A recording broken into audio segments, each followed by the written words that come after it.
Hello everyone. Hi, this is Mitali. Welcome back to evidyarthi.in.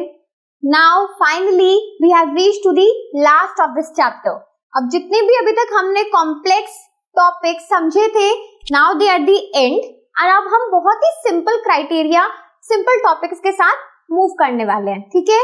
Now these are the topics जो आपने अपने previous classes में भी काफी बार समझे हुए हैं. So हम इन्हें सिर्फ थोड़ा थोड़ा एक समरी के तरीके से समझेंगे. ठीक है. So what we have first is physical and chemical changes. So physical and chemical changes के बारे में डिफरेंशिएशन प्लस उसका क्या प्रॉपर्टीज होती हैं, क्या ये फैक्टर्स हैं जो दोनों ही चेंजेस को डिफरेंशिएट करती हैं. सो इसके बारे में हमने पहले भी काफी बार पढ़ा है. एक बार एक ओवरव्यू देख लेते हैं, आपको अच्छे से समझ आ जाएगा. देन इन एग्जाम्स अगर कोई भी क्वेश्चन इस पे बेस्ड आपका आता है, आप इजीली कर पाओगे. ठीक है. चलिए. सो फिजिकल एंड केमिकल चेंजेस में सबसे पहले मैं क्या यहाँ पे शो कर रही हूँ आपको, वी हैव थ्री थिंग्स. एक ही टाइप का है बट दोनों की जो फिजिकल फॉर्म्स हैं, बट एक की जो फिजिकल फॉर्म्स है वो हमें तीन अलग अलग रूप में दिख रही हैं. व्हाट वी हैव, सबसे पहले हमारे पास वाटर है but in the liquid form, जिसमें हम सबसे ज्यादा उसे कॉमनली पाते हैं.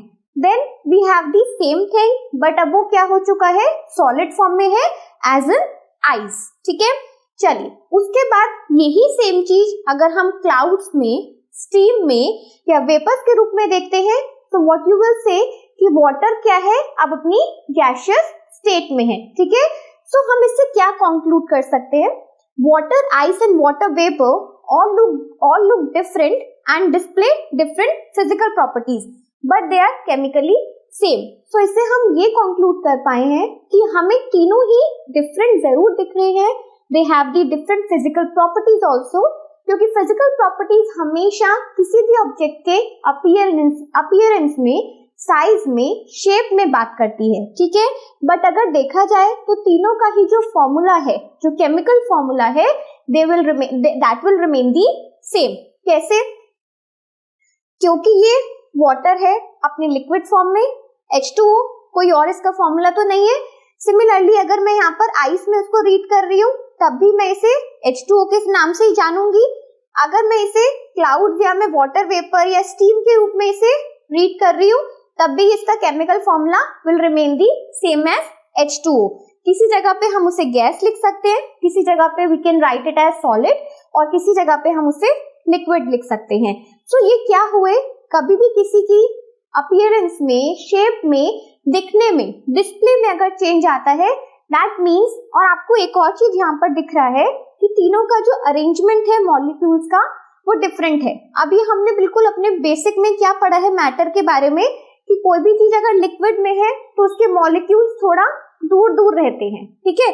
बट अगर हम सेम चीज को सॉलिड में पढ़ रहे हैं तो बहुत ही क्लोजली पैक्ड हमें उसके मॉलिक्यूल्स दिखेंगे.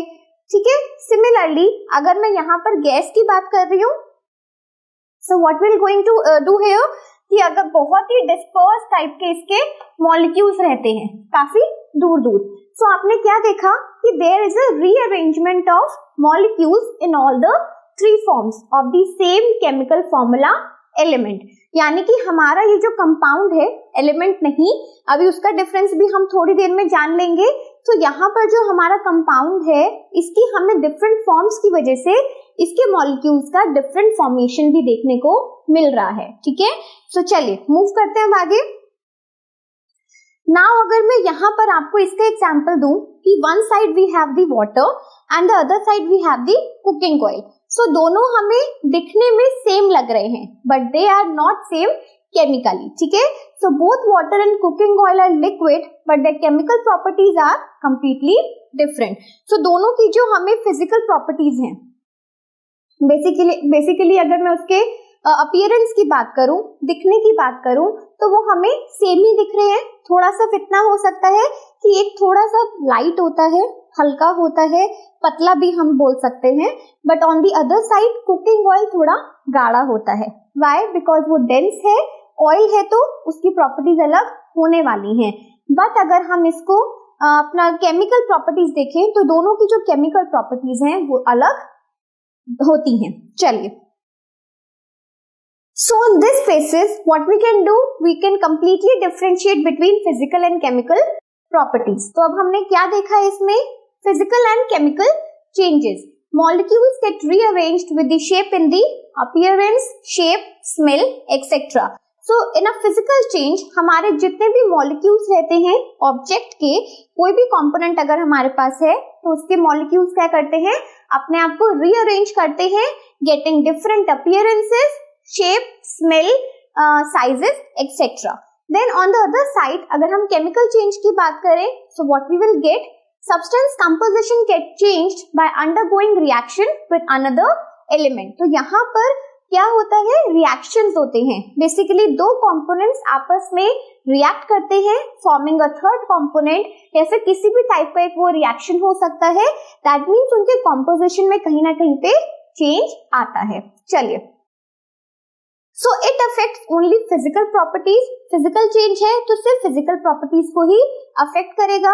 कैसी properties हैं वो? Shape, size, color, etc. Then moving on, यहाँ पर it affects both physical and chemical properties, including the composition. So अगर कहीं पर भी chemical change हमें देखने को मिलता है, तो chemical properties में तो difference आएगा ही, but at the same time उसकी physical properties भी हमें change होती हुई दिख जाती हैं. ठीक है, चलिए. So these changes are reversible and temporary. अगर हम physical changes की बात करें तो temporary होते हैं and can be reversed again. कैसे? अब यहाँ पर salad का मैं आपको example दे सकती हूँ. For example, अगर मैंने बहुत सारे अलग अलग टाइप के vegetables एक प्लेट में काट के रख दिए, ठीक है, so ऐसा नहीं है कि एक बार वो mix हो गया है so हम उसे बदल नहीं सकते हैं या फिर अलग अलग नहीं कर सकते हैं. So through physical methods, what we can do by hand picking, हम easily सबको separate out कर सकते हैं. So basically हमने change या फिर एक mixture बनाने की कोशिश की थी, but that change is reversible and temporary. ठीक है, क्योंकि मैं उसको वापस उसकी original form में सभी veggies को अलग अलग वापस put कर सकती हूँ. But on the same side, अगर हम chemical change की बात करते हैं, तो आप ऐसा assume कर लीजिए कि कोई भी फूड अगर कुक होता है हमारी किचन में, so it is going through different chemical changes, क्योंकि उसमें अलग अलग टाइप के पाउडर्स डलते हैं, मसाले डलते हैं ना, so they are going to react with the veggies. ठीक है, और वो क्या करती है, उसको थोड़ा सा भुना जाता है, गलाया जाता है और अल्टीमेटली सब एक मिक्सचर के रूप में बन जाता है. अब उसके बाद अगर हम चाहें कि इसमें से ये कंपोनेंट अलग कर दे या फिर इस मसाले को निकाल दे, तो that is not possible. So food का जो बनना होता है वो एक केमिकल चेंज है, बट यहाँ पर जो मैंने आपको सैलेड का एग्जांपल दिया था that was a physical change. ठीक है, सो इसके एग्जांपल्स देखते हैं. Cutting of would, melting of ice, dissolving sugar in water and preparation of salad. So these are some of the physical changes that can be temporary and sometimes can be reversible also. ठीक है, on the other hand अगर हम chemical changes देखें, so burning of wood burn हो जाएगा, so कभी भी वो reverse वापस लकड़ी नहीं बनाई जा सकती. Then preparation of wheat dough, जब भी हम आटे को गूंदते हैं घर में रोटी बनाने के लिए, किसी भी टाइप के आटे को जब भी गूंदा जाता है, उसे मला जाता है, so वो वहां पर आपका जो सूखा व्हीट है, जो फ्लोर है, आटा होता है, वो पानी के साथ क्या करता है, रिएक्ट करता है. आप देख सकते हो अगर थोड़ी देर के लिए उस डो को रख दिया जाएगा तो उसके कलर में चेंज आपको देखने को मिलेगा. So that is why what I can say कि वो एक टाइप का केमिकल चेंज है. ठीक है, अब उसमें से पानी को आप बाद में एक्सट्रैक्ट नहीं कर सकते हो. ठीक है, चलिए. Souring of milk, digestion of food, food का डाइजेशन हमारे स्टमक में होना, इंटेस्टाइन में पूरा जो ये डाइजेस्टिव सिस्टम है, यहाँ पर फूड का डाइजेशन होना, कंजम्पशन होना, देन दूध को खट्टा करना, ये सब क्या है, type of chemical changes. So I hope आपको यहाँ से फिजिकल एंड केमिकल चेंजेस अच्छे से समझ आए हो. Now we are moving towards another topic. Now what we have as the next part, we have the differentiation between elements and compounds. अब ये भी हमने पढ़ा है, हमारा basic form of matter को जब differentiate किया जाता है, so what we have learned there that what is an element और किस तरीके से element से compound form होते हैं. So now let's see क्या है दोनों के बीच में difference. Element is a substance that comprise of only one type of atom. So basically जब भी हम किसी भी एक टाइप के एटम की बात करते हैं, चाहे वो एटम 2 या 3 4 बार क्यों ना आ जाए, बट अगर एक ही टाइप का एटम है, then we always constitute that substance in element category, ठीक है। ऑन द अदर हैंड अगर हम कंपाउंड की बात करते हैं, तो what we have as a compound is a substance that composed of 2 or more types of elements। तो अगर मेरे पास एक से ज्यादा टाइप के एलिमेंट एक ही जगह पे हमने कंप्राइज करके लिखा है, दैट मीन्स कि वो एक टाइप का कंपाउंड है, ठीक है। चलिए, so it can not be broken down into simpler substances by chemical reaction, क्योंकि ऑलरेडी हमारा जो सब्सटेंस है वो अपनी एलिमेंटल फॉर्म में है, दैट इज व्हाई हम उसे ज्यादा उसकी फॉर्म्स में, सिंपलर फॉर्म्स में ब्रेक डाउन नहीं कर सकते हैं। But on the other hand अगर हम कंपाउंड्स की बात करें, तो it can be broken down into simpler substances by chemical और इलेक्ट्रोकेमिकल रिएक्शंस। तो अलग अलग टाइप के केमिकल रिएक्शंस होते हैं। कई बार अगर केमिकल रिएक्शन से काम नहीं हो रहा है, तो we go in the electrochemical या फिर इलेक्ट्रोलाइसिस के कुछ प्रोसेस होते हैं जिस तरीके से कंपाउंड्स को एलिमेंट्स में ब्रेक डाउन किया जाता है, ठीक है। Then it is represented by using a symbol. So जब भी हम एलिमेंट की बात करते हैं, फॉर एग्जांपल हाइड्रोजन, तो हाइड्रोजन का जो भी सिंबल है कंप्लीटली उसी तरीके से हम उस एलिमेंट को रिप्रेजेंट कर पाते हैं। बट अगर हम कंपाउंड की बात करते हैं, तो what we use here, it is represented by using the chemical formula. So हमारे एलिमेंट्स जिस भी तरीके से जुड़ते हैं, जो भी उसका केमिकल फॉर्मूला होता है, compounds are represented by the in that form. चलिए, सो एक बार इसके एग्जांपल्स देख लेते हैं। जितने भी पॉइंट्स आपने पढ़े हैं सब जस्टिफाई हो जाएंगे by the help of your examples. For example we have copper, oxygen, hydrogen, mercury, ये सब क्या है हमारे पास, इसके एलिमेंट्स हैं। तो क्योंकि कॉपर का जो सिंबल है दैट इज Cu, तो दैट मीन्स अगर मुझे copper as an element represent करना है, what I have to use only the symbol. Then we have oxygen represented by O, hydrogen represented by H and then the mercury, ठीक है। इसी तरीके से अगर हम कंपाउंड के एग्जांपल्स में जाते हैं, so what we have found here, we have water।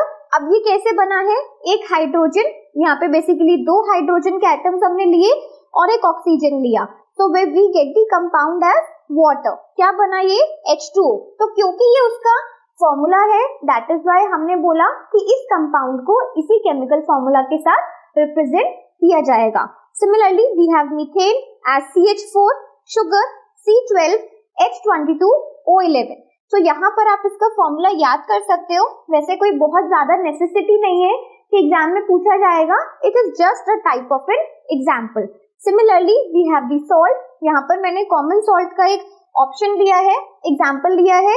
Common salt की जगह पे और भी बहुत सारे टाइप के सॉल्ट्स होते हैं which are comprised in the category of compound. So what we have taken here, it is sodium chloride.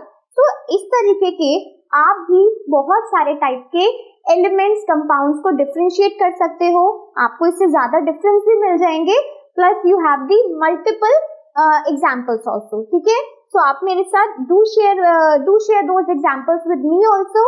Now we are moving towards our next topic. What we have here? Now we have metals and non-metals. अब अगर हम elements की बात करते हैं, elements को हम categorize कर सकते हैं metals में, non-metals में, and finally we have the metalloids. Metalloids कुछ और अलग category नहीं है, metal और non-metal से ही ली हुई एक ही उसका part है। सबसे पहले metals और non-metals को समझते हैं। What we know in the metals area? That metals are lustrous, ductile, malleable and sonorous। यानी कि ये हमने अपनी 8th क्लास में भी आपने पढ़ा होगा कि मेटल्स की कुछ प्रॉपर्टीज होती हैं, चमक होती है उनके अंदर, काफी रिजिड होते हैं, malleable, ductile, शीट्स में तोड़े जा सकते हैं, वायर्स में ड्रॉ किए जा सकते हैं, साउंड प्रोड्यूस होती है उनमें। So these are the properties of the metals. On the other hand अगर हम नॉन मेटल्स की बात करते हैं, so they are not lustrous, malleable और sonorous। ना ही lustrous होते हैं, ना ही malleable होते हैं और ना ही वो sonorous होते हैं, ठीक है। Next we have, it can conduct heat and electricity. So metals हमें बहुत क्लियरली पता है, कॉपर है, we have aluminium, they can easily conduct heat plus electricity. But अगर हम यही चीज अपने नॉन मेटल्स में पढ़ते हैं, so they are poor conductors of heat and electricity. तो हमारे जो नॉन मेटल्स होते हैं, they are not the good conductors, यानी कि हम उसे क्या बोल सकते हैं, पुअर कंडक्टर्स या फिर sometimes as insulators. Why? Because they can not conduct heat और electricity. Then what we have, usually अगर हम इनके कलर की बात करें तो आपके जो मेटल्स होते हैं they are usually silver grey और golden yellow in color. But on the other hand, if we see the non-metals, so they display a variety of colors. हमारे जो non-metals होते हैं अलग अलग कलर्स के हमें वैरायटी में दिख जाते हैं। एग्जाम्पल्स क्या है? Gold, silver, copper, iron, sodium, mercury, there so many. So list इसकी काफी never ending kind of list है। आप भी मुझे और एग्जाम्पल्स इसके साथ शेयर कर सकते हो। सिमिलरली अगर हम नॉन मेटल्स की लिस्ट में आते हैं, what we have, hydrogen, oxygen, iodine, then we have carbon. Carbon के अलग अलग फॉर्म्स हैं, कोल हो गया, कोक हो गया, they all are the forms of non metals, plus chlorine etcetera. ठीक है, so these are all the categories of the non metals. अब हमारे पास एक छोटा सा स्टेटमेंट और आता है, elements that show properties of both metal and non metal are called metalloids. So we have metalloids here. Metalloids क्या होते हैं? कोई भी एलिमेंट अगर मेटल और नॉन मेटल दोनों की प्रॉपर्टी शो कर रहा है, फॉर एग्जाम्पल अगर आप अपने पीरियोडिक टेबल में देखो तो मेटल्स आपको एक साइड पे दिखेंगे on the left side, and then actually अगर हम इस टाइप से कोई अपने पीरियोडिक टेबल की बात करें, so here you will get your metals and there here you will have your non metals, but in the middle आप यहाँ पर अगर अपने periodic table में देखेंगे ना, so यहाँ पर there are some elements which can show properties of metals and non metals both, and these elements are known as metalloids. So इसके क्या examples है? We have examples as boron, silicon and germanium. It has many more examples.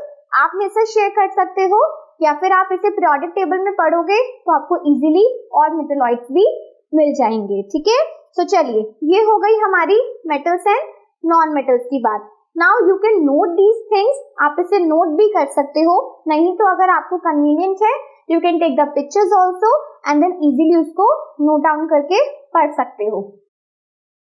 चलिए, so we have in a book also the difference between mixtures and compounds. अब हमने compounds को elements के साथ read कर लिया, उसका डिफरेंस भी समझ लिया। Finally we have elements and actually mixtures और कंपाउंड्स के बीच में क्या डिफरेंस है? Now look at that. So mixtures and compounds में क्या है? एलिमेंट्स और compounds just mix together to form a mixture and no new compound is form. So mixtures की जब हम बात करेंगे, what we are going to do here कि कोई भी एलिमेंट या कंपाउंड को आप सिर्फ मिक्स करोगे and then it will form a mixture. तो वहां पर कोई भी नया कंपाउंड हम फॉर्म होते हुए नहीं देखेंगे। But whenever we are in the compound, तो क्या करते हैं, एलिमेंट्स को रिएक्ट करवाया जाता है to form certain new compounds. ठीक है, चलिए फिर आगे है, a mixture has a variable composition. इसका जो कॉम्पोजिशन होता है बहुत वेरी करता है, अलग अलग टाइप के मिक्सचर्स हम क्रिएट कर सकते हैं। But on the other hand the composition of each new substance is always fixed. अगर हम किसी भी कंपाउंड की बात करते हैं, सो अगर H2O को मैं किसी भी फॉर्म में लूं, बट इसका जो कॉम्पोजिशन है हमेशा 2 हाइड्रोजन के साथ 1 ऑक्सीजन कंपोज्ड है, ये हमेशा फिक्स्ड रहने वाला है। ऐसा नहीं है कि अगर इसको मैं चेंज करती हूँ, इसके डिफरेंट फॉर्म्स को हम स्टडी कर रहे हैं, तो इसका जो कॉम्पोजिशन है वो कहीं चेंज होगा, that will not going to happen. चलिए, then we have a mixture shows the properties of all the constituent substances. Mixture की प्रॉपर्टी ये होती है कि जितने भी सब्सटेंसेस से वो मिक्सचर बना है वो उसकी सभी एलिमेंट्स की प्रॉपर्टीज को शो करता है। बट कंपाउंड में ऐसा नहीं होता। The new substance has totally different properties. जैसे कि हाइड्रोजन की ही बात करते हैं, हाइड्रोजन की खुद की प्रॉपर्टीज अलग है एंड ऑक्सीजन की खुद की प्रॉपर्टीज अलग है। But after we combine it and form a compound known as H2O, तो इसकी पानी की जो प्रॉपर्टीज हैं वो कंप्लीटली हाइड्रोजन और ऑक्सीजन की प्रॉपर्टीज से अलग होने वाली हैं। तो ऐसा नहीं है कि हमने उन दोनों एलिमेंट से कंपाउंड फॉर्म किया है तो सेम प्रॉपर्टीज उसमें कैरी फॉरवर्ड होती है। No, we will get the new properties based on the new compound form. ठीक है, चलिए। Now the constituent can be separated fairly easily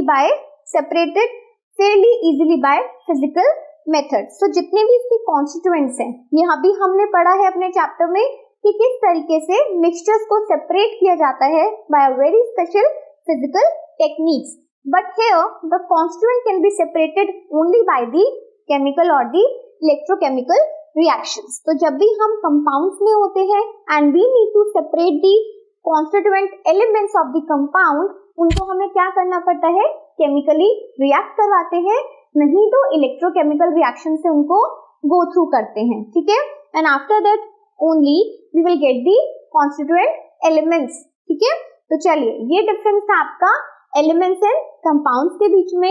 कहीं पर भी आपको डाउट है, आप मेरे से कमेंट सेक्शन में जरूर पूछो। Plus you have this chart in your book also, आप इसे वहां से भी फॉलो कर सकते हो, और इसमें आपको जो भी एक्स्ट्रा लगता है नोट करने के लिए, यू कैन आस्क मी और you can note it from here also. ठीक है, now ultimately what we have the last chart as the matter classification. जितना भी हमने अपने चैप्टर में मैटर को जिस तरीके से क्लासिफाई किया है, जितना भी स्टडी किया है, उसको एक टेबल में समराइज कर दिया गया है। You can download, you can note all these points from here also or take a picture, नहीं तो आप अपनी बुक से भी इसे फॉलो कर सकते हो। तो what we have, एक बार देख लेते हैं। We have pure substances and mixtures as the matter का categorization। matter की हमें पता है, we learned about the three forms of matter, और उसके बाद अगर हमें उसे स्टडी करना है तो हमने उसे pure substances and mixtures में डिवाइड कर दिया। अब प्योर सब्सटेंसेस में what we have elements and compounds. Elements के बारे में, कंपाउंड्स के बारे में ये सब कुछ हम पढ़ चुके हैं। सिमिलरली अगर हम मिक्सचर्स के बारे में पढ़ते हैं, they have no fixed composition. So what we have learned here, we have learned about the homogeneous and heterogeneous mixtures. तो हमने अपने चैप्टर की स्टार्टिंग में भी होमोजेनस क्या होता है, यूनिफॉर्म कंपोजिशन वाले मिक्सचर्स, एंड हेटेरोजेनस मिक्सचर्स को भी पढ़ा है। So now this is the completion of this chapter. I hope आपको ये चैप्टर अच्छे से समझ आया हो।